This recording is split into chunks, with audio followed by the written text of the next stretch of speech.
sam mrtav iz paukova, da ima koje iteme on ima. Pa da, nije ni čudo što sam mrtav iz paukova. Izgleda da ćemo da izgubimo, ali dobro, Apollo im je nafidan, ja nisam mogu ništa. I to mi se često dešava da dobijem loš tim, ne znam što, ali tako je. Samo da vam kažem, mogu smajtu, ako ste vi 30. level, možete da upadnete u tim sa likom koji je drugi, koji je jako zabagovano i to mi se ne sviđa. Evo vidite koliko je nafidan. Pogledajte šta mi skidu iz paukova. A još da mi uradio neku magiju, GG bi bilo za mene.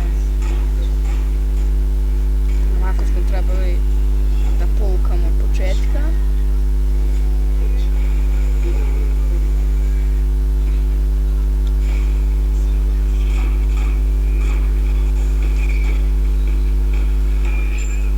Dobro je.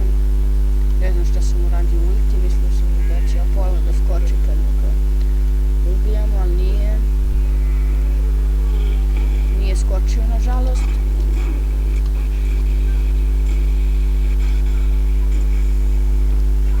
Vidite i sami koliki ovo minioni skidaju.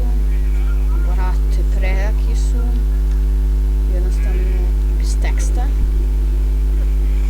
Samo što koliko su nafidani, evo vidite koliko Apollo je prejak. Samo iz pauka skida to što skida.